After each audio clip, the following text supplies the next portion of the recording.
Ô Glória, estamos de volta. Amém, amém. Jucimara tá com a gente, Romana Veras, Verbo da Vida Vila Velha, Verbo da Vida Guarapari, Romana, Gisele, muito bom, Karina tá com a gente, Thiago também, Verbo Mimoso do Sul, Leandro acabou de entrar. Aleluias. Aleluia! Agora estou te ouvindo e estou te vendo bem, pastor. Coisa boa. Demorou, mas Amém. aqui não. Amém, amém. Creio que vai ficar assim até o fim para a gente poder ter esse momento maravilhoso. Pastor, quero, Amém. quero dizer que desde o início é uma grande honra, é um prazer imenso ter o senhor aqui com a gente. E de todas as pessoas, né, que nós temos feito essas lives, o senhor foi alguém que subiu no nosso coração. Na verdade, a Romana e eu, nós temos um carinho muito especial pelo senhor, pela Nice, né? Vocês sempre foram pessoas que moraram no nosso coração. O senhor sempre me recebeu tão bem desde o ano de 2014, se eu não estou enganado, quando eu fui para o Chile. E fui o primeiro professor no Rema, né, no Isso. Chile, junto com... não, eu fui o primeiro. Na verdade, numa outra oportunidade, o Guilherme teve presente também, né? Os dois, no segundo ano, No segundo ano 2015. foi dose dupla, em 2015. Você E faz parte da história do Remo Chile, viu? é verdade, pastor, é verdade. E o senhor é alguém que tem tanta bagagem, o senhor é alguém que, né, eu estava contando, acredito que o senhor deve ter ouvido, que eu recebi uma mensagem ontem à noite, à meia-noite aproximadamente, nosso bispo e apóstolo Guto mandou uma mensagem para mim, falando que essa live seria maravilhosa, porque a gente ia ter a presença de alguém que faz parte da história da igreja. Né? Ele disse, É olha, o amor do bispo pela minha vida, né? claro. Ele disse, cara, essa live vai ser muito boa. Você vai ter alguém lá que participou, que estava presente, né, em tudo isso. Então, pastorzão, eu queria que o senhor começasse daí, contando um pouco sobre a sua trajetória. O senhor que foi tão relevante no início da igreja, acredito que foi um dos pioneiros da igreja lá no Rio de Janeiro, né? Então, conta pra gente, mas eu sei que o senhor tem uma caminhada cristã muito grande, né? Então, por favor, já que a gente vai falar sobre história, então começa falando sobre a história do senhor, da sua família. Eita, Carol tá aí. Antes de mais nada, eu queria saudar aí, mandar um abração para o meu irmão e amigo, pastor Jorge. É tão bom ter a companhia, a amizade dele. Desfrutamos da mesma visão, dos mesmos sentimentos. Pastorzão, pastor Jorge, um grande abraço, né? A você, Renan, a todos Amém. os irmãos aí de São Mateus, a Romana, e a tantas pessoas queridas e amadas, né? O Verbo da Vida Vila Velha, e tantos que estão conosco aí. Estou vendo aqui o meu genro, Léo Volotão, esposo da minha filha Juliana, que completou mais um ano de vida hoje. Gente, é muito bom, é um prazer estar aqui, é uma alegria, né? E, bom, a minha história, ela quase se confunde com a história da igreja, né? Eu comecei a Carol está dizendo que está aqui, bem-vinda, Carol. Eu comecei a minha trajetória no Evangelho ainda no berço, né? Eu, desde os primeiros anos da minha vida, eu sou missionário, né? Meus pais não eram missionários, mas nós conhecemos uma família de missionários em São Paulo, no Brasil, e começamos ali. Eu comecei a trabalhar em igreja, construir igreja com 10, 11 anos de idade, e, enfim, passamos toda essa trajetória aí. No ano de... Cresci, me casei, conheci Nice. Eu conheci Nice, Renan, numa cruzada de Billy Graham, em Nossa. 1974, acho que foi isso, 74, Billy Graham, 74, Maracanã, Rio de Janeiro. Billy Graham já morreu de velho, né? E desde aquele dia, eu conheci Nice em 74, lá no Maracanã, nessa cruzada do Billy Graham, e a gente nunca mais se separou, não é? Estamos indo aí para quase 50 anos de caminhada juntos. Mas é muito bom, é assim, uma experiência tremenda. Ah, frequentei durante um tempo a igreja tradicional, mas logo conheci a igreja avivada e No ano de 1989, conheci o Verbo da Vida e o pastor Bud lá em Guarulhos, né? Ele estava, na verdade, o Bud tinha chegado em Guarulhos em 86 e 89 eu conheci. Ele estava saindo de Guarulhos, indo para Campina Grande, e nós estabelecemos uma amizade. Eu, na verdade, tinha conhecido os livros do irmão Reagan um pouco antes, né? Lendo um livro do irmão Reagan, aquele livro transformou a minha vida. Minha vida também, mesmo sendo evangélico, pode ser escrita também antes e depois do livro do irmão Reagan, né? E aí, um dia eu estava lendo o livro, os evangelhos, e encontrei lá Jesus falando com seus discípulos: quando vocês forem para... quando chegarem na cidade, vocês vão ver um homem com um cântaro na cabeça. Seguir aquele homem, e onde ele entrar, perguntem onde é que eu vou preparar a minha ceia, com a minha Páscoa com os meus discípulos, não é? Eu fiquei, não sei porque aquilo me chamou a atenção, aquele texto me chamou a atenção, mas quando eu encontrei Pastor Bud, o Espírito Santo, a voz do Espírito Santo veio no meu coração: esse é o homem do cântaro na cabeça, eu quero que você o siga. E a partir de 89, então, eu comecei a caminhar com ele. Nos voltamos a encontrar, e aí entrei para a Igreja Verbo da Vida lá em Guarulhos. Ele já estava saindo, foi para o Nordeste, voltou depois de 2, 3 anos, estivemos juntos outra vez, e desde aí nós estamos no Ministério Verbo da Vida. Primeiro como Igreja Verbo da Vida, em 96 nós começamos o Ministério Verbo da Vida, né? Fundamos o Ministério, éramos um grupo tão pequeno. Eu me lembro de uma das primeiras reuniões que tivemos lá no Rio Grande do Norte, não é? Guapamirim. Tivemos uma das primeiras reuniões de ministério. Éramos um grupo tão limitado. Lembro do Amauri, do Janduí, lembro do Natan, era um grupo realmente pequeno, né? E começamos ali, o Tadeu, o pai do Tiago Borba, do Pirilo, né? Éramos um grupo pequeno, mas, rapaz, tínhamos uma gana, uma vontade de avançar, de crescer, né? E é impressionante, não é? O bom de tudo isso é poder estar participando desse ministério desde o início e ver tudo que Deus tem feito através dele. Deixa eu fazer um parênteses aqui. Tem um sobrinho meu dos Estados Unidos, Joshua, ele está entrando. Quero mandar um alô para ele. Hi, Joshua. Welcome, brother. Amém. Pastorzão, deixa eu te interromper rapidamente, porque como a gente cortou a live e voltou, eu nem consegui fazer as considerações no início. Mas, gente, eu quero primeiro agradecer a todo mundo que está aqui com a gente também, presentes, todos os pastores aqui do nosso estado do Espírito Santo, nosso paizão, pastor Jorge Anderson, pastor Vitor, a igreja de Vila Velha, a igreja de Guarapari, igreja de Mimoso do Sul, vários irmãos da nossa igreja aqui de São Mateus estão com a gente aqui presente. Quero agradecer a presença de todos vocês. A Mama Jenny entrou, né? Não sei se ela está aqui presente com a gente, mas ela entrou na primeira live que nós fizemos. Se você estiver aqui, Mama Jenny, se a senhora estiver aqui, um grande beijão para a senhora.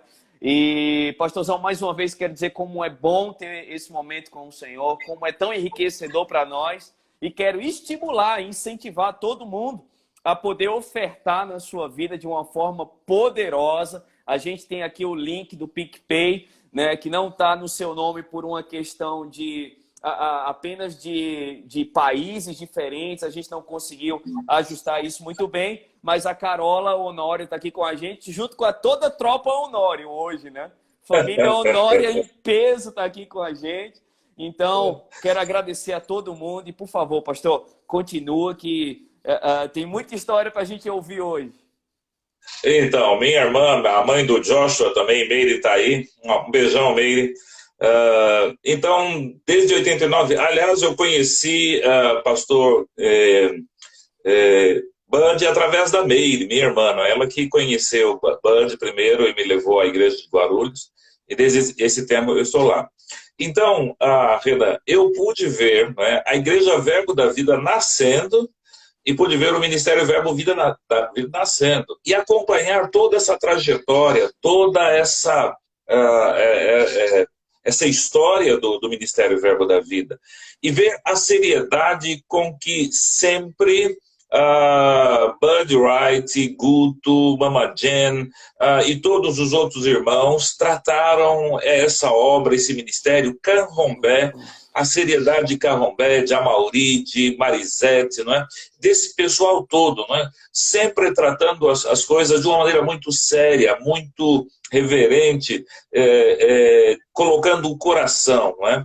Esse ministério, na verdade, assim, eu já participei de tantos outros ministérios, não estou comparando, não se compara uma coisa com a outra, não é? Mas eu tenho tanta segurança de estar no Ministério Verbo da Vida, de participar desse ministério, de fazer parte desta obra, né? Eu estive em Vitória, no comecinho da obra também em Vitória, foi a primeira turma. O senhor foi professor de história, inclusive, né? Fui professor de história na primeira turma lá de Vitória, né? Eu dei manifestações do Espírito também, lá em Vitória, foi muito bom, né?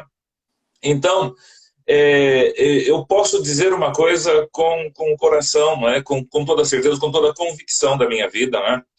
Esse é um ministério sério, né? É um ministério que leva a obra de Deus a sério, que faz as coisas com consciência, né?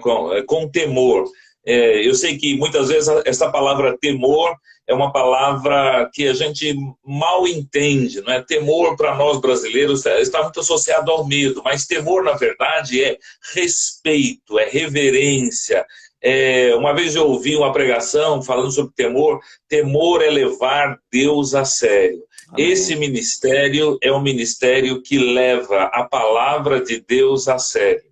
É um ministério que respeita a palavra, que respeita a revelação, o conhecimento, que respeita a obra do Espírito. É um ministério sério. É por isso que eu estou aqui, não é? Na verdade, não estou me elogiando nesse sentido, mas eu estou aqui por causa da seriedade do Ministério Verbo da Vida, da paixão, do amor que os nossos líderes têm pelo Senhor, pela palavra e por todas as coisas. Já falei demais, inclusive. Ô, pastor, mas conta pra gente como é que foi o início da igreja ali no Rio de Janeiro, né? Eu sei que hoje o Rio de Janeiro já deve ter aproximadamente umas 10 igrejas, talvez até mais, juntando congregações e ponto de pregação, mas eu sei pelo menos que o senhor foi, inclusive, pastor... do pastor Calxande, é isso, né? Inclusive de alguns outros, né? Do pastor Edmilson. Conta pra gente como é que foi um pouco do início dessa obra lá no Rio de Janeiro. Eu e Nice fomos para o Rio de Janeiro, Júnior, Carol, Juliana, Priscila, tudo pequenininho, né? Carolina era um bebê quando nós fomos para o Rio de Janeiro, né? Fomos numa obra missionária, eu fui enviado como missionário para o Rio de Janeiro, e aí ficando lá, eu estava um tempo no Rio de Janeiro, quando a nossa igreja lá em São Paulo, que nos havia enviado, a Nice passando aqui, ó. A nossa igreja, na verdade, tomou uma outra direção e eles acabaram liberando, e nós ficamos sozinhos lá no Rio de Janeiro. Foi então que eu conheci Bud e me filiei à obra do Verbo da Vida, né? Então, em 89 conheci o Bud, em 90 já éramos a Igreja Verbo da Vida, lá no Rio de Janeiro. Foi a primeira igreja no Rio de Janeiro. Tinha a obra lá em Campina Grande, acho que Pernambuco, se não me falha a memória, Ceará, e com o pastor Marquinhos, Rio de Janeiro e São Paulo, Guarulhos. Não é? Então, a igreja do Rio de Janeiro deve ter sido aí a quarta, quinta igreja do ministério a ser aberta. Aí nós nos unimos ao ministério aí nessa época e começamos a trabalhar. Isso foi em 93, a igreja de Guarulhos decidiu fazer uma classe estendida da escola, que na época se chamava Centro de Treinamento Bíblico Verbo da Vida, ainda não era Rema, né? Então começamos a escola em 93. Então eu fiz a primeira versão do Rema em 93, 94, me graduei em 94 do Rema. Uhum. Nessa mesma época, a gente já tinha um grupo muito bom, uma igreja boa lá no Rio de Janeiro, né? E junto comigo, com o Nice, estava o pastor Edmilson. Uhum. Opa, saiu um pouquinho aqui, mas já voltei. Edmilson estava comigo, né, no Ministério Verbo da Vida, e nós começamos. Edmilson foi um dos que iniciou comigo o trabalho lá. Em 98, 96, 97, começamos o Ministério Verbo da Vida, e em 99 decidimos, porque a primeira turma do Rema foi da Escola Verbo da Vida, foi uma classe estendida, mas em 99 o Ministério decidiu abrir a escola Verbo da Vida lá no Rio de Janeiro. Uhum. Abrimos, foi o primeiro diretor, abrimos 99, 2000, eu fiz outra vez, eu fiz o eu fiz o Verbo da Vida e o Rema, né? Uhum. E nessa época também a gente já tinha começado a abrir uma outra igreja no Rio de Janeiro, a igreja de Pedra de Guaratiba. E aí eu comecei a ajudar o trabalho, começamos o trabalho em Pedra de Guaratiba. Logo depois eu falei com o Edmilson, ele saiu da escola, da direção do Rema, e ele foi pastorear a igreja de Pedra de Guaratiba. E eu sabia que aquela igreja seria uma igreja diferenciada, eu tinha essa convicção no meu coração. Em pouco tempo, a igreja de Pedra de Guaratiba cresceu de uma maneira assim espantosa. Edmilson e Áurea fizeram um trabalho excelente lá. Nessa época, Calxande já era membro da igreja lá também, né, do Rio de Janeiro. A gente trabalhou eu trabalhei mais um tempo no Rio de Janeiro, até que, bom, um dia, Renan, eu estava lá lendo a Bíblia e eu estava orando um dia na igreja, lendo um texto lá, e eu li o Salmo 2 que diz assim: pede-me e eu te darei as nações por tua herança e os confins da terra por tua possessão. Quando eu li aquele texto, me chamou a atenção: pede-me. O Senhor está dizendo que eu devo pedir, né? E eu falei, e eu orei naquele dia, eu falei: Senhor, eu posso mesmo pedir as nações por minha herança, né? E o Senhor falou assim: olha, a tua parte é pedir e a minha parte é te dar. E eu naquele dia orei e falei: Senhor, então eu quero as nações por herança, né? Os confins da terra por herança. Eu quero as nações, eu quero os confins da terra por herança. 2, 3 anos depois, o ministério me chamou para que eu fosse para a África. Naquele mesmo ano eu estive nos Estados Unidos, estive em outros países. Depois fui para a Europa, fui para outros lugares, fui para a Bolívia, fui no Chile. O senhor Vivi já no foi Chile, parar né? no Nepal, né? O senhor foi parar no Fui para o Nepal. Nepal, né? Fui para o Nepal, a viagem mais longa que eu fiz na minha vida. Do, o voo de São Paulo até Doha, no Catar, Uhum. são 16 horas de voo. Uhum. Depois você fica no Catar um voo, aí tem mais 5 horas de voo até o Nepal, né? Então Mas são deixa eu te 20 interromper. horas, fala. Antes do senhor contar É, algumas histórias do Nepal, que eu quero ouvir com toda certeza, eu lembrei de algo muito sei. interessante, né? A gente estava ouvindo a live com o pastor Del e ele contou algo que me chamou a atenção. Ele contou que esteve nas Filipinas, que ele pastoreou, passou um ano pastoreando lá nas Filipinas, e que ele teve um sentimento assim meio que de frustração, porque durante esse tempo dele lá nas Filipinas, acho que poucos membros entraram na igreja, né? E quando ele saiu, tinha algo em torno de uns 20 membros. Mas depois que ele saiu, a igreja deslanchou, a igreja cresceu, né? E pipocou, e ele só fez parte daquele iníciozinho. De alguma forma, esse sentimento de ter feito parte do início e de hoje ser tão exponencial o crescimento, fica também esse sentimento de que, né, eu não experimentei, assim, eu fiz parte da base, fiz parte da fundação, e porque essa fundação foi tão bem feita, a gente vê como o crescimento hoje foi tem sido tão grande no estado do Rio de Janeiro, né? Mas para o senhor que fez parte do iníciozinho, fica um pouco desse sentimento, assim, de que, poxa, fiz parte do início, mas depois que eu fui para outros lugares, a igreja cresceu, avançou. Renan, eu acho que tudo isso, a minha concepção, a minha maneira de ver tudo isso, né, é uma maneira de chamados, de como Deus faz as coisas, né? Eu olho aí para o Espírito Santo e vejo a mesma coisa. Eu me lembro quando Uhum, cheguei no Espírito Santo, né, e da primeira vez que estive aí, e como foi o trabalho. Depois, quando o pastor Jorge assumiu, como cresceu também, e como as coisas uhum, evoluíram, né? Então, eu penso sempre nisso. Eu me lembro que estando no Rio de Janeiro, uma vez eu estava lendo o livro de Isaías. Isaías, para mim, é um livro assim, diferenciado. Não é diferenciado, né? Uhum. É a palavra de Deus. Mas é um livro que fala muito comigo. E lendo Isaías, se não me falha a memória, capítulo 26 de Isaías, o profeta Isaías, ele fala assim, porque a árvore primeiro dará raízes para baixo e depois frutos para cima. Uhum. Então, às vezes, você lança uma semente e passa muito tempo, você não vê nada. Em alguns outros casos, você lança uma semente e pronto, você vê um crescimento. Mas às vezes você não vê nada. Mas não é porque você não vê nada que não está acontecendo nada. Uhum. Vai levar um tempo até que a raiz se aprofunde, até que a raiz encontre um veio de água e possa crescer. Uhum. E assim foi conosco lá no Rio de Janeiro, assim foi aí no Espírito Santo, e eu sei que é assim em muitos lugares. Em alguns lugares a terra é mais macia, já está preparada, é mais fácil, mas em outros lugares a terra precisa de mais cuidado, leva mais tempo, né? O meu tempo foi de lançar as raízes, né? E esse é um tempo que nem sempre você vê muita coisa.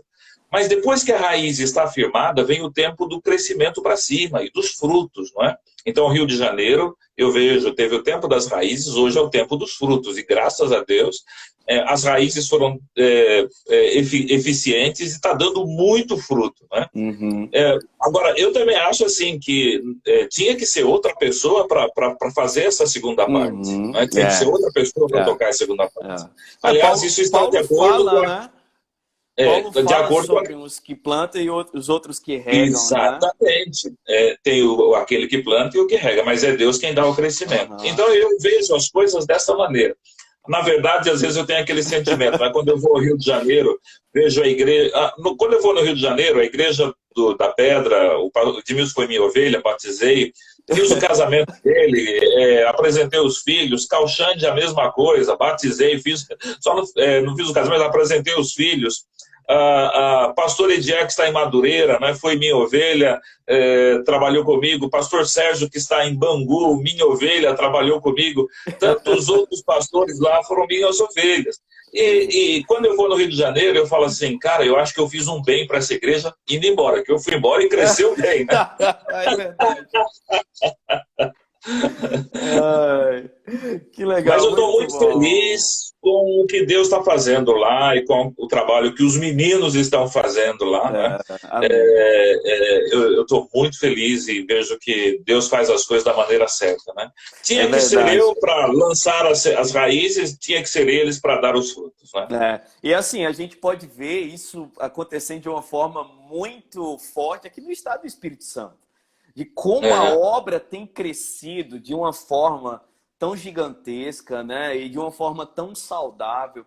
É muito bom a gente ver esse crescimento aqui, ter o pastor Jorge comandando a gente, está aqui na frente, como as igrejas têm crescido. Hoje nós já somos 3 remas aqui no estado do Espírito Santo, né? Nós temos a nossa igreja mãe em Vitória, mas a gente já tem o Rema 2, praticamente. Vamos formar a primeira turma do Rema aqui em São Mateus. Começamos esse ano o Rema também em Mimoso do Sul. Tem a igreja agora lá de Domingos Martins, que eu acredito que o senhor conheceu, né? Que está alavancando agora a igreja de Domingos Martins, a igreja de Vila Velha, a igreja de Guarapari e tantas outras estão despontando, né? Tantos ministros, tantos professores do Rema. A gente tem visto esse crescimento também de uma forma muito grande, muito firme, muito sólida aqui no nosso estado. Mas, pastor, conta pra gente, voltando lá para o Nepal, conta pra gente como é que foi essa experiência, assim, de ter ido para um lugar onde a cultura é tão diferente nossa aqui do Brasil. Rapaz, antes de ir para o Nepal, eu tinha já experimentado viajar para alguns outros países, né? Eu, em 2008, estive nos Estados Unidos, voltei depois outras vezes lá. 2009, eu estive na Europa, né? Estive na África. Mas todos esses países são países ocidentais, né? E a África, apesar de ser bem diferente do Brasil, mas tem, assim, a mesma visão ocidental, a mesma maneira de ver. Mas quando eu fui, primeiro quando você vai para o Nepal, você pega um voo, como eu falei, até Doha, no Catar. Quando você chega no Oriente, é outro mundo, amigo, é outra coisa. Eu me lembro de chegar no aeroporto de Doha Eu entrei lá e a impressão que eu tinha é que eu estava na encruzilhada do mundo. Porque todos os voos do mundo inteiro vão para Doha e de Doha eles mandam para outras partes, né? Então você fica no aeroporto, você vê gente de toda a parte da Ásia, de toda a parte da África, da Europa, de tudo quanto é lugar. Você fica assim, você fala assim, eu estou na encruzilhada do mundo. Nossa. Aí peguei um outro avião, voei mais 5 horas, e aí é interessante e apavorante, que você vai voando para o Nepal, você só vê montanha, pico, você fala assim, onde é que está esse aeroporto, né? De repente abre uma clareira, tem um aeroportozinho lá, o avião cai ali, né? Que é um aeroporto muito pequeno. Eu desci, quando eu desci já tive uma sensação assim, totalmente com o aeroporto, totalmente diferente de tudo que eu conhecia. E quando a gente sai do aeroporto, o pessoal vem me receber, já vem com alguma coisa para pôr no pescoço, flores, eu já fiquei assim, né, assustado. Entramos no carro, aí a direção do lado ao contrário, eu falei, meu Deus do céu. E quando eu saí do aeroporto, nós passamos por um portal. E era um portal mesmo, aquelas coisas, que nem aquele portão que tem lá em Paris, não é? Mal comparando, né? E é interessante, quando eu passei pelo portal, a impressão que eu tinha, Renan, é que eu estava saindo de um ecossistema e entrando em outro, porque é completamente diferente de tudo que a gente conhece. A maneira com que eles encaram a vida, a maneira com que eles vivem, não é? A questão das castas sociais, não é? Os dulatis, os dharmas, né? Então essas questões todas, das castas sociais todas, é uma coisa assim tão doida, a vida lá não tem valor nenhum, as pessoas vivem de uma maneira completa, tem um conceito completamente diferente da nossa, não é? Eles ainda é muito pequeno o evangelho lá, as pessoas do evangelho. Olha aí, meu neto Davi se unindo aí à live. Davizão, um abração, um beijão do vô, queridão. Então, as pessoas lá do Nepal completamente diferentes, né? A visão de vida completamente diferente da nossa. Eu me lembro, então, quando eu passei esse portal, eu tive essa sensação. Eu falei, eu estou entrando num outro mundo, porque de fato é.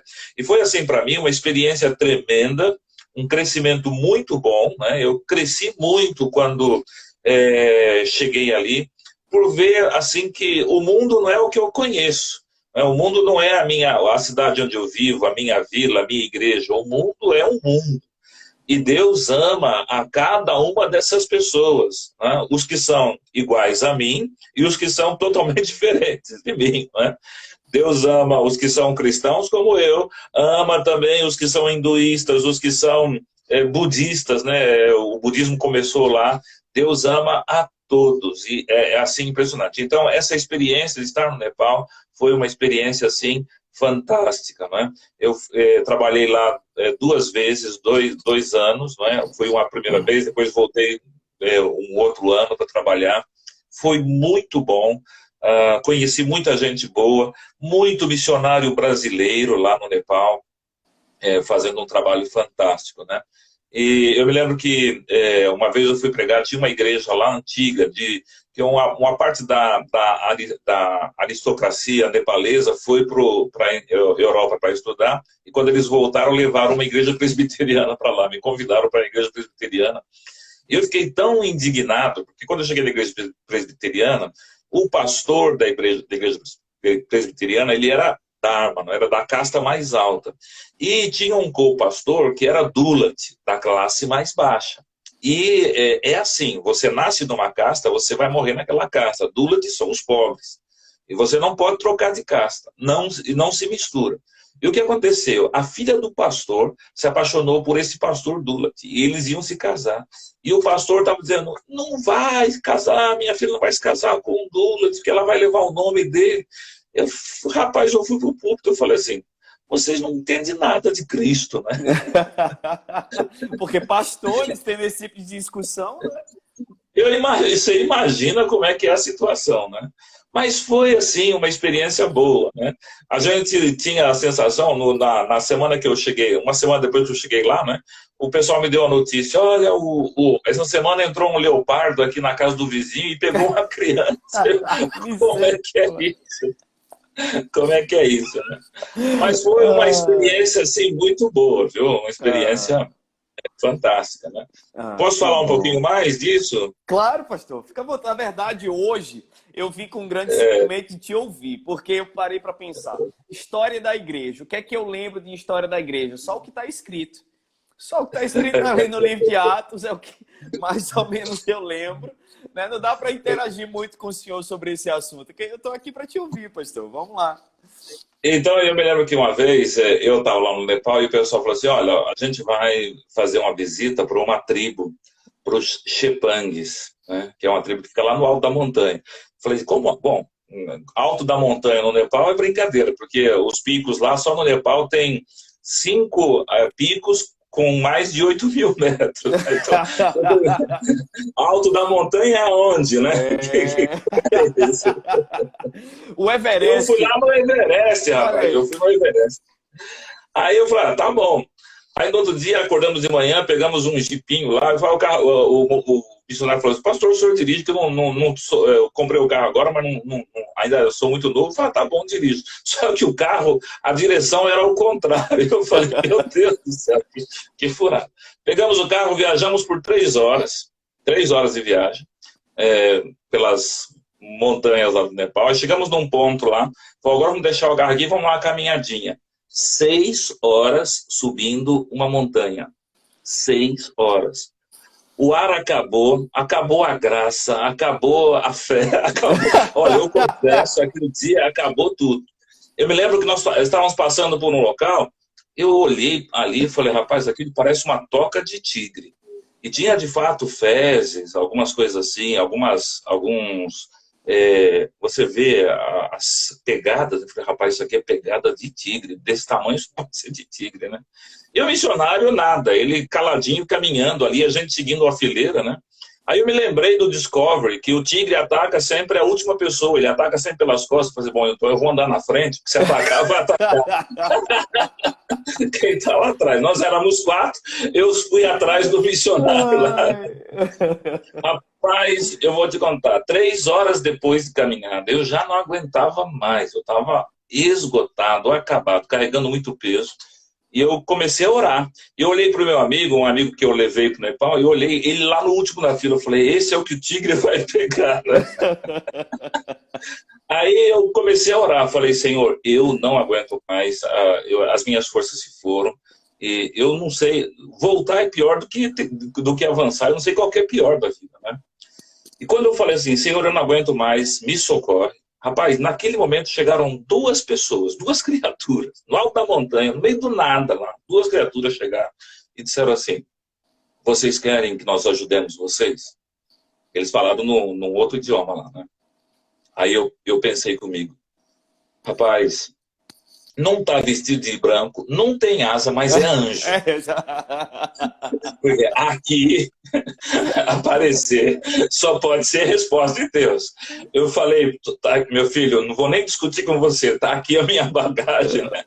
Aquelas 2 criaturas pegaram todas as nossas bagagens, colocaram nas costas e subiram aquela montanha lá, subiando, né?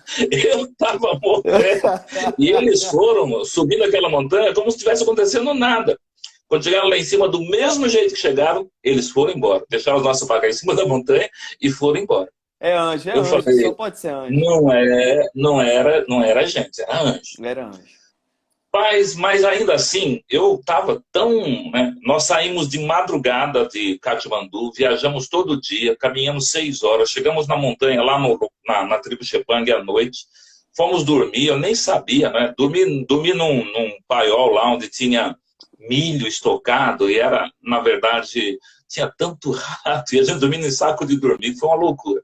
No dia de manhã eu acordei, eu estava tão aborrecido, rapaz, tão chateado. Falei, o que eu estou fazendo aqui, nesse lugar, nessa montanha? Aí eu fui olhar, porque não tinha visto ainda, aí eu vi que tinha o local onde eu estava, né? E umas outras casinhas, né? Mas era uma aldeia com umas 300 pessoas. Mas assim, tudo casas esparsas. Aí eu falei, rapaz, onde é que é a igreja, né? E fiquei esperando. Daqui a pouco eu vi que tinha um pátio assim, as pessoas chegavam com o seu tapetinho debaixo do braço. Aí estendia o tapete e sentava ali. Eu falei, ué, será que é isso aí a igreja? né?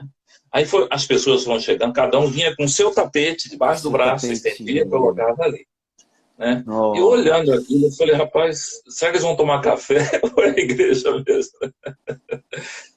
Rapaz, daqui a pouco tinha lá umas 80, 90 pessoas, todas assentadas ali. E o pastor chegou, né? Falou, eu queria apresentar aqui o missionário, pastor Marcos, tal, né? E eu falei, Senhor, o que que eu vim fazer nesse lugar? Renan, a minha teologia foi embora. Eu falei, como é que eu vou abrir a Bíblia aqui? Eu vou falar, vamos abrir no livro de Romanos, né? Vamos abrir no livro de Efésios. Vou falar para eles assim, o livro de Efésios acabou, eu não tinha mais teologia nenhuma, né? E eu falei assim, Senhor, o que é que eu vou pregar para essa gente? O que é que eu vou falar para esse povo? Eles conhecem, eles não conhecem Deus, o Deus criador dos céus e da terra. Eles conhecem Shiva, né, o Deus deles lá. Eles conhecem as divindades dele, mas não conhecem Deus. E o Senhor falou comigo, diga para eles que eu te trouxe aqui para que eles conheçam o meu amor. Eu quero que você fale isso com eles. Aí eu comecei, eu fui lá para pregar. Primeiro para pregar é assim, né? Eu pregava, aí um traduzia aí tinha um intérprete que traduzia para um outro dialeto que depois ia pregar. Quando eu Nossa. falei a primeira frase, aí um falou, o outro falou, aí eu perguntei o que foi mesmo que eu disse, que eu já tinha me esquecido. Aí eu comecei a pregar, Muito rapaz. E a única legal. coisa que eu falei assim, olha, eu quero que vocês façam o seguinte, vocês estão vendo essas montanhas, vocês estão vendo essas árvores, essa plantação, tudo isso que vocês estão vendo. Eu quero que vocês entendam uma coisa. Há um Deus que criou tudo isso. Essa montanha, né, que eles conheciam a montanha, mais nada na vida. O que vocês plantam cada dia. Esse Deus que fez tudo isso. O Deus que fez as estrelas que vocês veem de noite. Esse Deus, o Criador destas coisas, me trouxe aqui para dizer a vocês o quanto Ele ama vocês. E naquele momento eu comecei a chorar por dentro. Porque eu estava tão chateado, tão aborrecido. E eu fiquei pensando, quem viria aqui dizer para essas pessoas que Deus as ama? Que Deus enviou Jesus para morrer na cruz do Calvário por ela. Quase que eu me converto naquele dia. Quase eu estou me Porque, convertendo aqui, pastor, de novo. Eu estou quase levantando minha mão aqui de novo. rapaz, Ai, meu eu Deus. comecei a ver o quanto eu era pequeno, o quanto eu era tacanho, Aham. o quanto eu era presunçoso, achando que, né, aquelas pessoas ali no alto da montanha, eles não tinham Bíblia, não tinham conhecimento. Alguns já tinham aceitado o Evangelho por causa desse pastor, desse missionário que fazia o Aham. trabalho lá, os outros não. E aí, eu sei que estou estendendo bastante, mas é uma coisa interessante, né? Eu comecei a falar com eles. E um pouco antes, eu estava lá em Katmandu ainda, eu conheci um homem, um neozelandês, o missionário lá me levou ele para me conhecer. Era um neozelandês, se me falar a memória, o nome dele era Zig, alguma coisa assim. E Zig, ele, há 50 anos atrás, vivia lá, bom, agora há 60 anos atrás, vivia lá na Nova Zelândia, fazia faculdade, conheceu a Jesus e disse assim, Senhor, o que eu posso fazer para o Senhor? O Senhor deu a sua vida por mim, o que eu posso fazer para o Senhor, né? E aí ele começou a ajudar os missionários que iam lá na Nova Zelândia. Um dia uns missionários chegaram lá e disseram assim, Ziga, a gente está indo para o Nepal, você é um camarada bom de linguística, você não quer ir com a gente para o Nepal?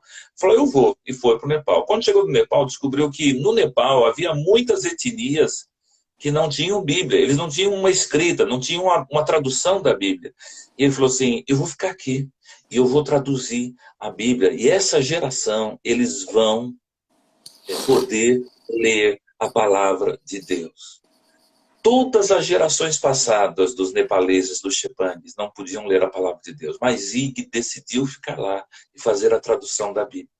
E quando eu cheguei no Nepal, 50 anos depois, ele falou assim, Pastor Marcos, está aqui, ó, a primeira tradução, a primeira versão. E Renan, eu me lembro disso, cara, isso me chocou. Quando ele chegou lá, os nepangues, os chepangues, eles não tinham uma gramática, uma escrita, eles só tinham o dialeto. era a tradição oral que eles tinham, né? Ele desenvolveu toda a gramática Shebang para traduzir a Bíblia. 50 anos da vida daquele homem. Para que uma etnia tivesse chance de ler sobre o amor de Deus. Fiquei pensando, essa etnia vai poder ler, porque Deus amou o mundo de tal maneira que deu o seu Filho unigênito para que todo aquele que nele crê não pereça, mas tenha vida eterna. E eu, quando lembrei disso lá em cima na montanha, eu falei, gente, ele amou vocês de tal maneira que enviou Jesus. Rapaz, eu comecei a... Eu fiquei tão envergonhado da minha atitude, né? De como eu estava vendo, pensando nas coisas, pensando em mim, no meu bem-estar, na minha saúde. E aquelas pessoas não tinham oportunidade sequer de ler a Bíblia. E um homem deu a sua vida, Jesus deu a sua vida por eles, e Zig deu a sua vida para que eles pudessem ler a Bíblia. Né? E eu reclamando de estar ali, pregando o Evangelho para eles. Mas foi algo assim que me fez crescer e alcançar bastante, né? Voltamos de lá, atravessamos a montanha outra vez, passamos por um bando de animais ferozes outra vez, mas sobrevivi, né? E hoje estou aqui para contar essas histórias todas e para falar sobre isso. Amém, meu Amém? Deus. Ei, corta aí, senão eu vou embora. Peraí. Ó quem tá aí, ó, o Marcos Júnior. Marcos Júnior tá aí, ó. Nossa, ai, pastor, tô já me convertendo de novo aqui. Meu Deus do céu, é muito bom, pastor. Eu te chamei porque eu considero muito, respeito muito, né, a história que o senhor tem, a trajetória, todas essas experiências, eu respeito muito, né, considero demais. Todos os anos que o senhor tem de ministério, tem muito para nos ensinar. Então, como eu falei, a gente está aqui para... né, para ouvir o senhor. Fico imaginando o Davi aí escutando suas histórias. Acho que todo mundo que está nessa live hoje está um pouquinho como Davi, podendo ouvir, né, podendo ouvir um grande avô e as suas histórias, né? Que coisa linda, pastor. Experiências maravilhosas. Um beijão, um abração para o grande Honório Júnior, né? Nosso supervisor doutrinário, assim como todos os pastores, pastor Jorge, nosso paizão, todos os pastores, pastor Vitor, né, pastor Marcos, todas as igrejas aqui do Espírito Santo. Ai, eita glória, amém. Renan, a gente tem que tomar cuidado agora, porque a Inquisição chegou, né? Lembra da história da igreja? Verdade. Aproveitando, pastor, vamos falar um pouquinho sobre a história da igreja. A gente estava contando história, né? Isso que o senhor acabou de contar, com certeza faz parte da história da igreja. Mas eu separei aqui, pastor. Eu queria saber qual a sua opinião. Eu comprei esse livro e, na verdade, ele é para mim como uma consulta sobre esse assunto de história da igreja, né? Eu sei porque ele talvez não seja o mais completo, mas eu sempre que preciso ouvir alguma coisa, estudar alguma coisa, pelo menos esse é o que eu tenho. Eu queria saber qual é a recomendação do senhor sobre esse assunto, sobre história da igreja. Se o senhor indica esse aqui, na verdade, pelo menos me parece ser muito bom. E sim, quais são as outras indicações do senhor? E eu queria que o senhor citasse alguns pontos, né? Como eu falei, eu acho que eu hoje, mesmo como professor do Rema, o que eu lembro assim de história da igreja é principalmente o livro de Atos, mas eu sei que é só o início de tudo, né? Um pouco daquilo que Paulo viveu, até porque está escrito nas suas cartas, os contextos que a gente tem no livro de Atos. Mas conta pra gente quais são, na história da igreja, alguns pontos principais, talvez aqueles que o senhor elege de maior relevância. Ok, bom... Esse livro aí, eu acho que foi o primeiro livro que eu li. Esse livro eu li no Rio de Janeiro, talvez aí na década de 90. Né? Esse e outro. Hoje em dia existe tanto material bom. Né? Tem um professor de História da Igreja que eu gosto muito, que é o Justo Gonçalves. Ele é um cubano radicalizado lá em Miami, né? Uhum. Então eu gosto muito dos livros, ele tem muito vídeo no YouTube, muito bom, ensina muito bem a história da igreja. Existe muita gente boa hoje ensinando a história da igreja, né? Eu vou na aba, eu vou pegando as experiências dessas pessoas e vou avançando. Quando eu estudo história da igreja, uma coisa boa que eu vejo de história da igreja é ver que é, é, a gente conhece o grande apóstolo Paulo, a gente conhece Pedro, Pedrão, né? A gente conhece João, a história de Jesus, não é? Mas é tão bom, João está falando de Agostinho, né? É tão bom, rapaz, quando você começa a conhecer. Eu gosto tanto daqueles homens que vieram depois deles, não Uhum, é? uhum. Da história desse pessoal e o quanto eles fizeram, não é? Esse aí que Júnior está falando, o Agostinho, uma cabeça, Renan, um homem assim tão tinha uma visão de Deus, não é?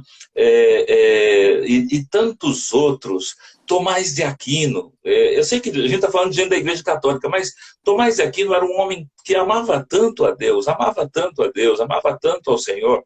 E tem uma história interessante de Tomás de Aquino, que ele escrevia acerca da beleza de Deus, da grandeza de Deus, textos assim memoráveis da beleza de Deus, de como Deus era, da bondade, do amor de Deus, né? Tomás de Aquino, uma das grandes cabeças, um dos grandes mestres da igreja.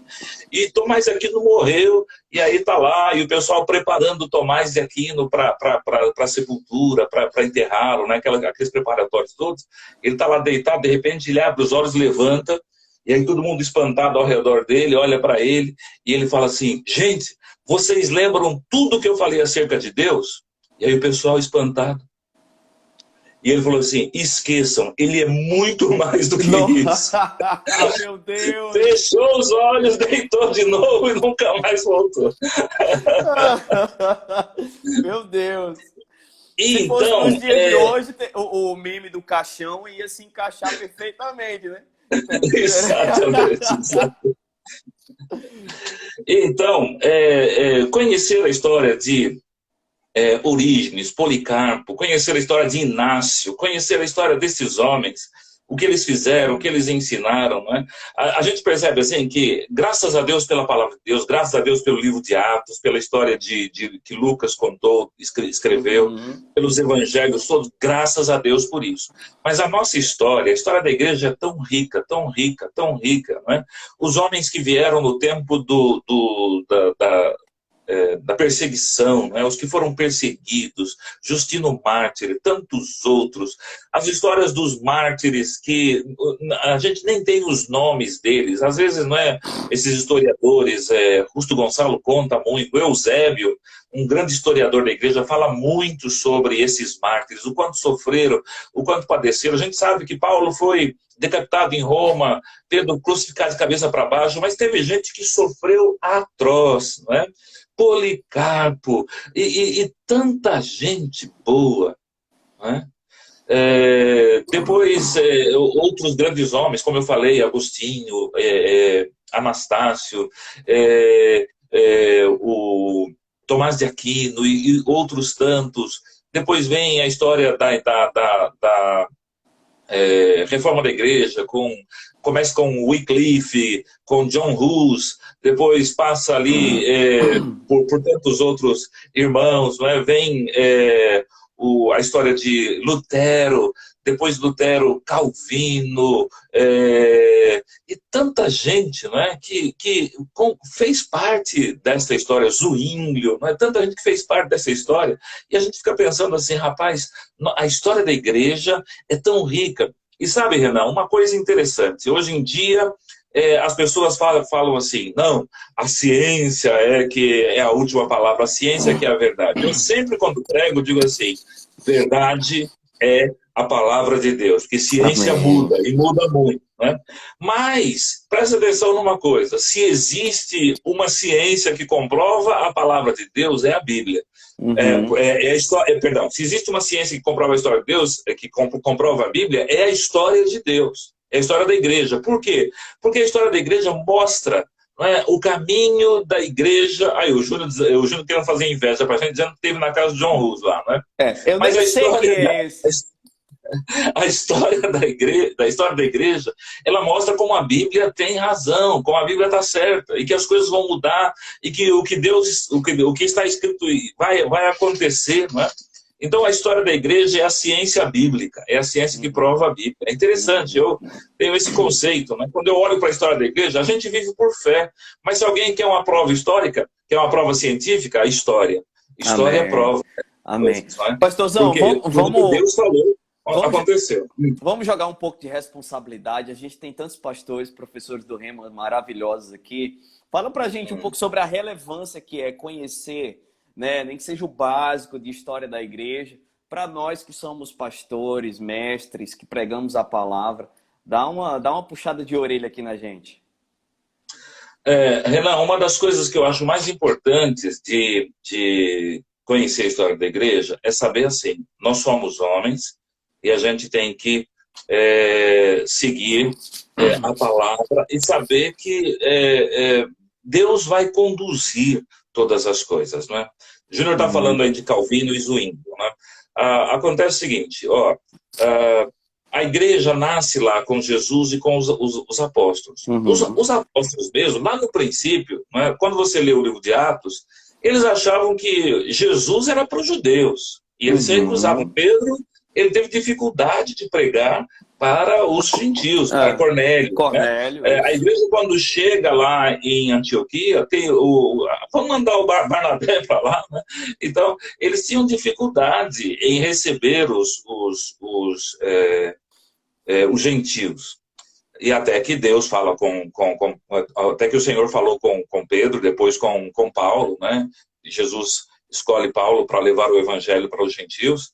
Então, às vezes, a gente pode pensar assim, mas os apóstolos estavam errados? Eles não entenderam toda a história. E às vezes também a gente não entende toda a história.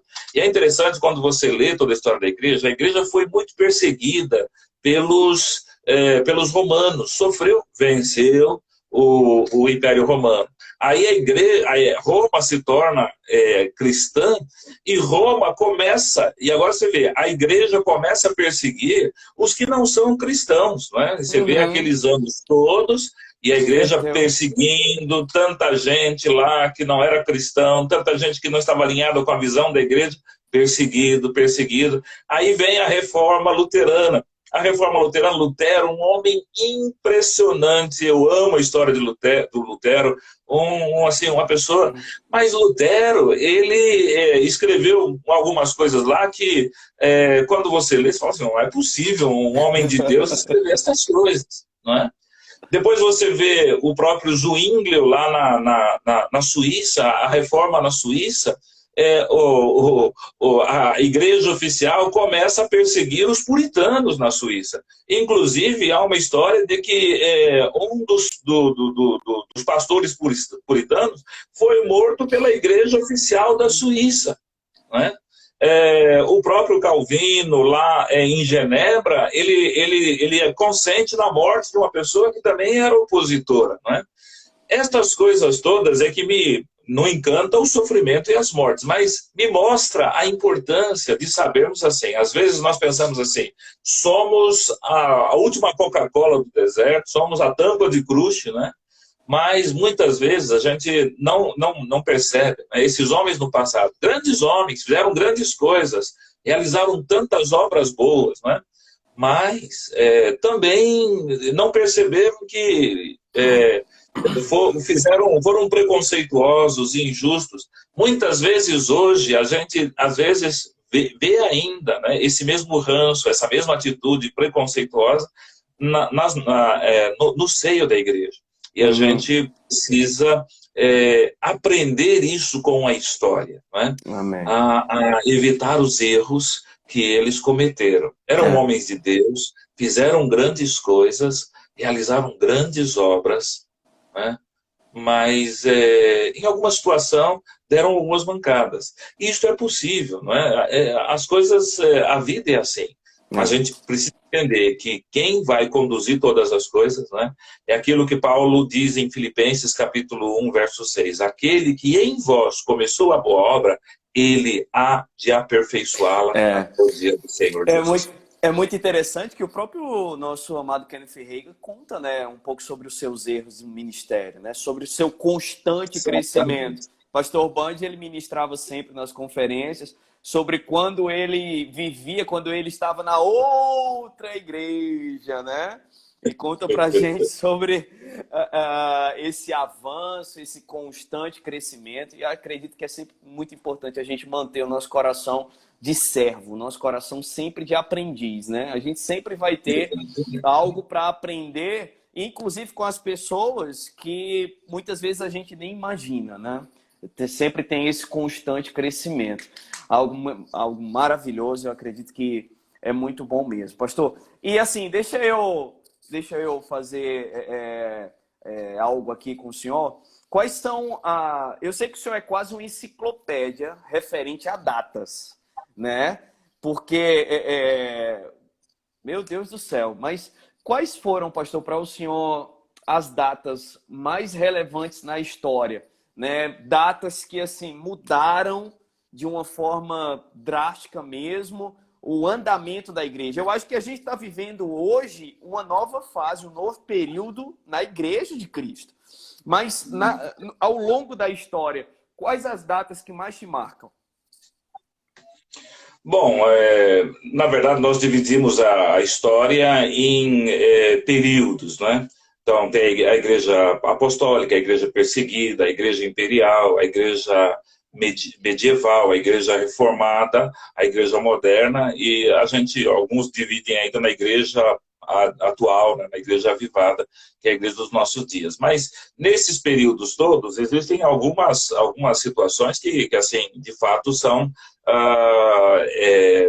momentos que transformaram, né, a história não apenas da igreja, porque uma coisa importante de ver é que a história da humanidade ela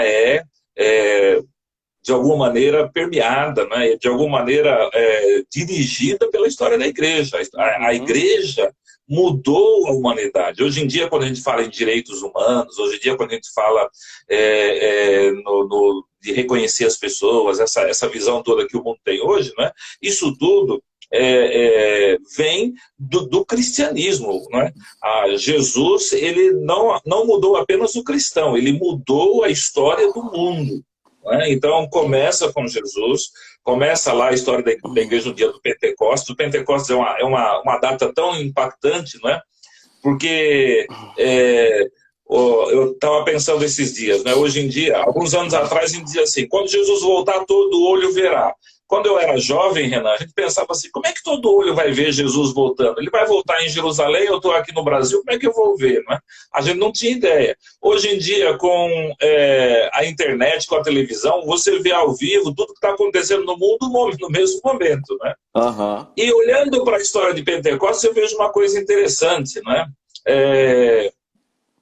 A história da igreja, ela começa no dia em que o evangelho é pregado a toda a raça, porque Deus estabeleceu aquela data, o dia do Pentecostes, porque ali em Jerusalém havia homens de todas as partes do mundo, e estavam ali em Jerusalém naquele dia, e vai falando as nações que estavam representadas ali, vai dizendo: aleluia, estamos de volta aqui. Estamos de volta, pastorzão, continua que está muito bom. Então, no dia do Pentecostes, aquele dia ali em Jerusalém, acontece algo tremendo, né? E é assim que a gente vê como é que Deus faz as coisas, né? Não tinha televisão, não tinha internet, evidentemente, não tinha nada disso. Mas, o que acontece? Havia em Jerusalém, naquele dia, representantes de todas as nações. E Lucas, ele deixa isso bem claro, representando todas as nações. Vem o Pentecostes, eles são cheios do Espírito Santo e aquele povo todo corre para lá. Como é que a gente consegue ouvir o Evangelho sendo pregado no nosso idioma? Somos partos, elemitas, da Macedônia e tantos outros locais, romanos, árabes, né? Cretenses. E aí ele vai perguntando, e Pedro diz assim, aí Pedro começa a pregar, e naquele dia 3.000 pessoas vão aceitar o Evangelho. Então, Renan, você vê uma coisa interessante, Renan, é que daquele dia de Pentecostes, hoje em dia sabe-se mais, a gente tem uma ideia disso, né? Naquele dia de Pentecostes, muitas igrejas surgiram, porque muita gente daquela que estava ali em Pentecostes, eles voltaram para suas nações com aquela experiência de Pentecostes, e eles fundaram igrejas para onde eles foram. Por exemplo, nós sabemos, pela tradição cristã, que a igreja de Roma pode ter sido formada por pessoas que estavam em Pentecostes naquele dia. Então, isso é interessante.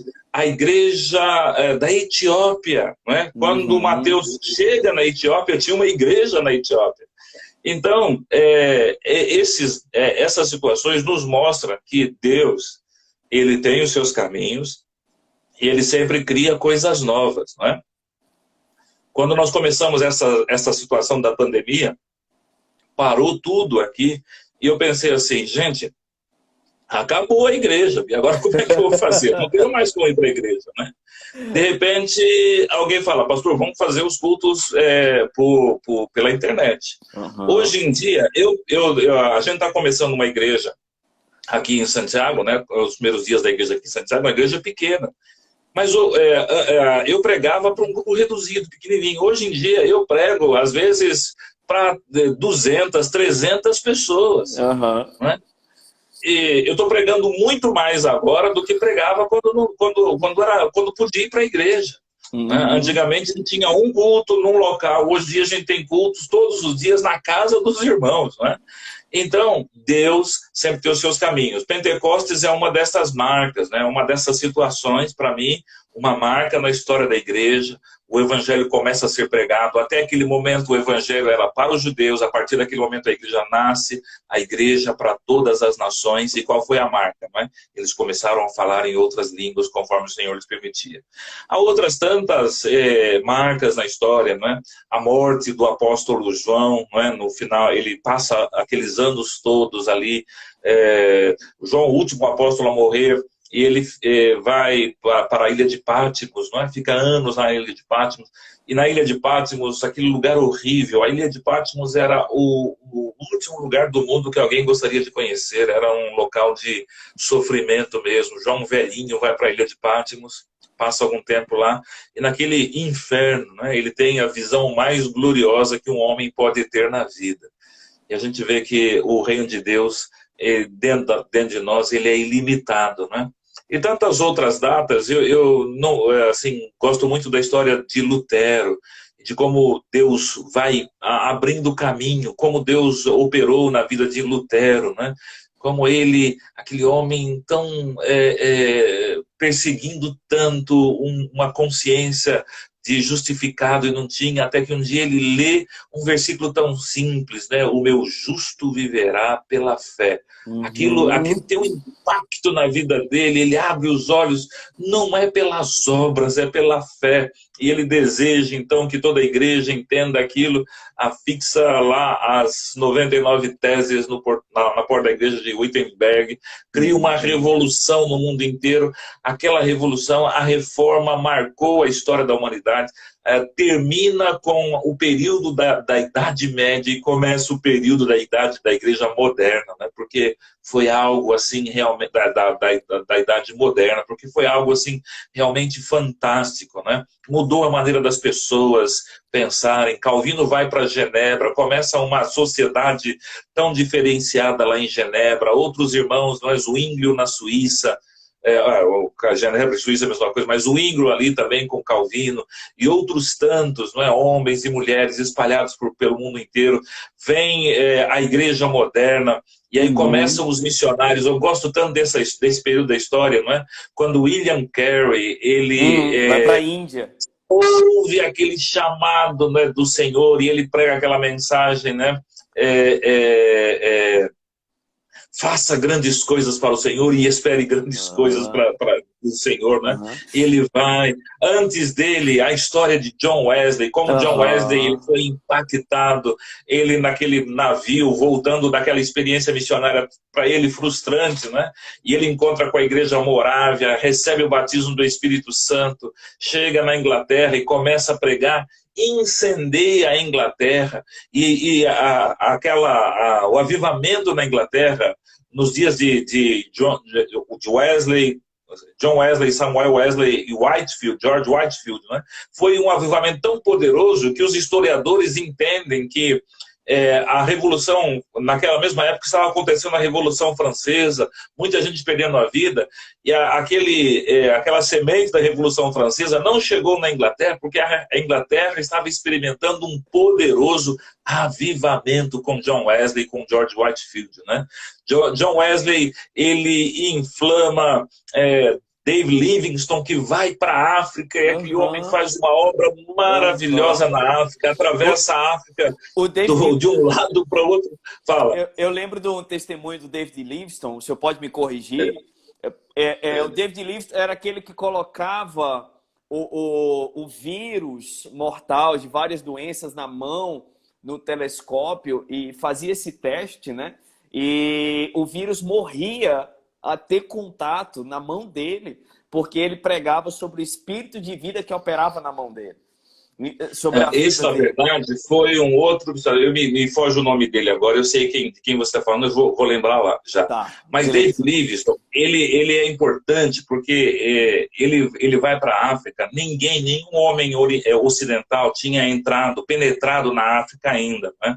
E ele vai para lá e ele começa a fazer. Ele era médico, né, um pregador do evangelho, e ele começa a fazer muitas alianças com as tribos. Ele vai nas tribos, faz aliança com os nativos, e os nativos levam ele para o interior da África, ele conhece toda a África. E tem um tempo que ele desaparece, né? Ele desaparece ele estava lá, era missionário, mas também era correspondente de um jornal inglês, e o jornal manda um jornalista atrás dele, ver se encontra, né? E o jornalista sai procurando, falou assim, olha, eu estou aqui procurando alguém que é assim, mais ou menos, tal, né? E aí os nativos diziam assim, você está procurando Jesus, né? Não, estou procurando o doutor. Não, é Jesus, ele passou por aqui. Não. Ele tinha essa coisa, rapaz, e era tão parecido, né? Os nativos confundiam ele com Jesus. Era uma coisa assim impressionante, né? Ele pregou tanto lá para aquele povo, se apaixonou tanto pelos nativos, que quando ele morre, a Inglaterra queria honrá-lo, porque ele era um grande explorador para os ingleses, né? Um missionário explorador lá da África, explorador no sentido de desbravador da África, né? Eles queriam levar o corpo dele para honrá-lo lá na Catedral de Westminster, né? E aí os africanos disseram, não, ele não vai. Não, mas ele é uma pessoa que precisa ser honrada, né? Ele morreu, sabe como, Renan? Todo dia ele levantava às 5 horas da manhã, aí lá no quintal da casa dele tinha uma árvore com uma cadeira, ele se ajoelhava naquela cadeira, orava das 5 até 7, 8 horas, e aí ia fazer as coisas. Um dia ele levantou, se ajoelhou ali, e ajoelhado morreu, partiu para o Senhor. E quando os ingleses quiseram levar, os africanos disseram, não vai levar. Não, a gente vai levar, ele tem que ser honrado lá. Aí os africanos abriram o peito dele, tiraram o coração, disseram assim, você pode levar o corpo, mas o coração dele é africano e ele vai ser enterrado. Nossa, muito bom, muito E bom. depois dele, antes dele você tem o William Carey, a história dele na Índia, Uhum, né, na como ele Índia. voltou à Índia, e a história de Lembra Hudson do Taylor, né, Hudson Taylor da China? na China, Missionário na China. chinês, isso aí. Pastorzão, eu É, lembro de uma mensagem que eu ouvi do Senhor falando sobre o contexto da carta de Éfeso, né? De Paulo, e eu ouvi o senhor pregando, eu acho que na igreja em Rancagua, e aquilo marcou muito minha vida, né? Eu lembro daquilo que o senhor falou até hoje, e eu queria que o senhor comentasse sobre isso com a gente, sobre o contexto de como Paulo escreveu a carta a Éfeso, né, de como foi aquilo tudo. Eu lembro que o senhor fez esse embasamento numa mensagem, como aquilo impactou minha vida. A gente está chegando já pertinho do final da nossa live. Será que o senhor podia contar só isso para a gente e dar as considerações finais, por gentileza? É. A história da carta de Éfeso, a carta de Éfeso, a carta dos Filipenses e a carta de Colossenses, né? São essas três cartas que ele escreve ali. Ele ainda, na primeira fase da prisão dele, lá em Roma, ele ainda escreve a carta de Filemon também, da prisão lá. Depois ele vai ser solto, passa mais uns anos pregando o evangelho, vai para Creta, prega em alguns outros locais, e aí finalmente morre em Roma, 67, né? Mas uma coisa interessante é que a vida de Paulo é uma vida impactante. A história da vida dele, a história é impactante. Como ele impactou, né, tantos povos. Ele vai para a região da Ásia Menor, prega ali naquelas igrejas da Ásia Menor. Depois, na segunda viagem, Filipos, Tessalônica, Bereia, chega em Atenas, vai até Corinto, volta, faz esse circuito. Depois, a terceira viagem, Éfeso, né, fica um tempo ali. Aí volta depois para Jerusalém, vai preso, e nesse período ele vai escrever essas três cartas. E eu gosto de ver uma coisa interessante, né? Se Paulo essa é uma outra história, depois eu até, se der tempo, vou contar. Paulo, quando solto, ele viajou por tantos lugares e fez tantas coisas, mas preso, né? E essa é uma coisa impressionante. O homem de Deus, o homem cheio do Espírito Santo, ele não há limites para o que ele possa fazer. Não há limites, Renan, para aquilo que eu, que você, que pastor Jorge, que Júnior, que cada um de nós podemos fazer. Cadeias não nos detêm, não nos impedem. Coronavírus, nada disso nos impede. Amém. Paulo, ele impactou a humanidade com essas três cartas. Tem o livro de Romanos, tem as cartas de Coríntios que eu amo muito, mas essas cartas, a revelação de Paulo sobre a igreja em a carta de Paulo aos Efésios, não é? Como isso impactou a minha vida, não é? Daquilo que Deus fez por nós, a visão de que nós, quando Jesus estava em Cristo, nós fomos com Ele crucificado, e Paulo diz lá no capítulo 2, né, fomos vivificados com Cristo, ressuscitamos com Ele, e juntamente com Ele assentamos, né? Então tudo que Ele passou, eu passei juntamente com Ele, e estas três escrituras, todas as escrituras de Paulo, mas essas três escrituras, o que elas impactaram a humanidade, né? Esse conhecimento do que é a igreja, do que nós somos, do poder de Deus da igreja, e qual a sobreexcelente grandeza do seu poder sobre nós, os que cremos. Este mesmo poder que se manifestou em Cristo, ressuscitando dentre os mortos e o colocando à sua direita nos lugares celestiais em Cristo Jesus. O mesmo poder que desceu às partes mais profundas da terra e tirou a Jesus, vivificou a Jesus. Este é o mesmo poder que está em mim, que está em você, que está naqueles que nos ouvem, não é? Nós não damos conta disso, e nós às vezes nos recuamos diante de um vírus tão pequenininho, de um medo de morte. O poder que desceu às partes mais baixas da terra ressuscitou a Jesus, e não apenas o fez voltar à vida, mas o colocou no trono mais alto que existe. Este mesmo poder opera na minha vida, este mesmo poder opera na tua vida, não é? E se a gente se der conta disso, não é? Não é o nosso conhecimento teológico na faculdade, no Rema, seja em qualquer lugar, é a unção de Deus que está depositada nas nossas vidas, é o poder de Deus que está depositado nas nossas vidas. Permite ao pastor Jorge fazer a obra que está fazendo aí, que permite a você, a tantos outros, não é? A Band que fez tantas coisas, a Guto, é este mesmo poder que habita em nós outros, não é? E que tem operado estas coisas, meu irmão. E se a gente se der conta disso, né, a gente vai botar esse vírus para correr. Vai mesmo. Assim como aquelas cadeias não impediram Paulo de impactar a humanidade, né? Nada nos impede de impactar a nossa geração. essa geração que nós vivemos. Amém? Amém, pastor. Amém. Nossa, eu recebi aqui uma porção poderosa, poderosa.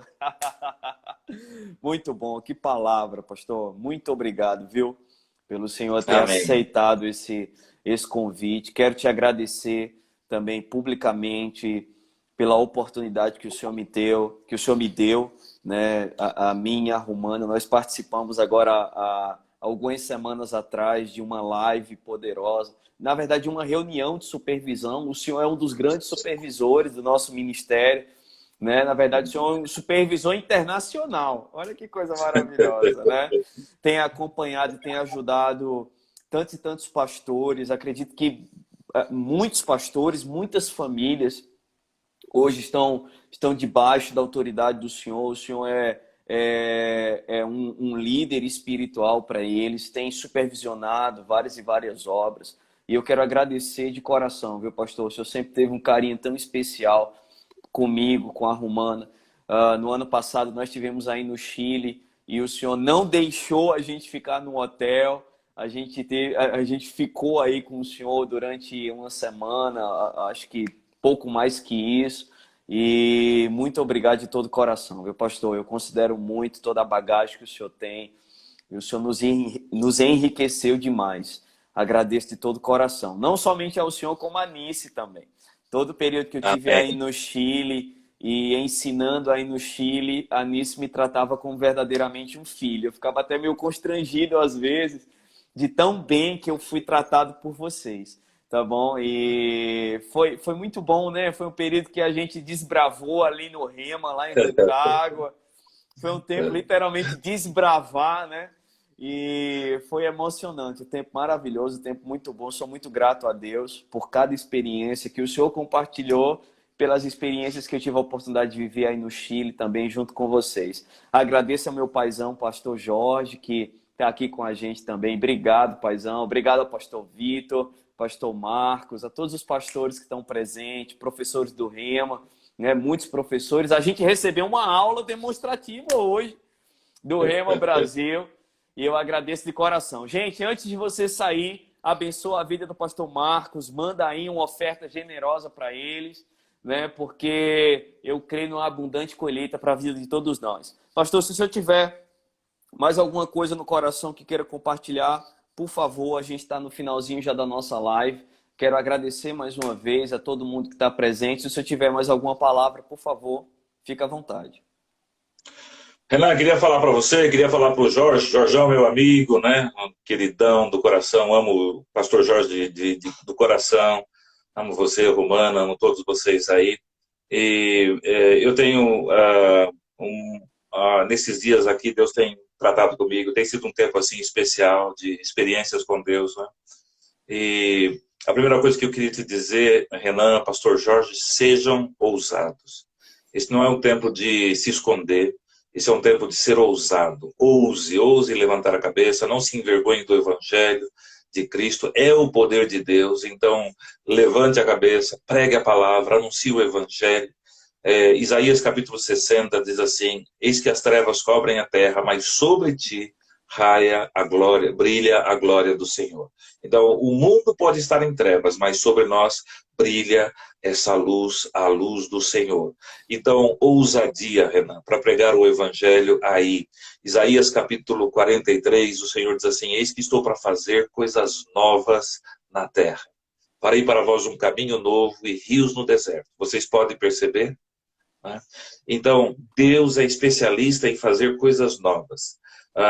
Eu estava conversando esses dias com o Júnior, vendo uma live do Júnior e de Simon Potter, né? E Simon estava falando assim sobre quarentena e 40 dias, né? E sempre que tem 40 dias na história da Bíblia, há uma grande mudança. Nós cremos. E esse é um tempo de uma grande mudança. Não é um tempo de recuar, não é um tempo de diminuir, mas é um tempo de abrir os olhos e ver, não é? Isaías 60, levante os teus olhos e vem. Esses que vêm a ti, os teus filhos vêm de longe. As pessoas virão, Renan, virão para a igreja. As pessoas buscarão ao Senhor, buscarão as igrejas. Não é um tempo da igreja diminuir, é um tempo da igreja crescer. Sejam ousados em São Mateus, preguem a palavra, anunciem o evangelho, anunciem cura, anunciem as manifestações do Senhor.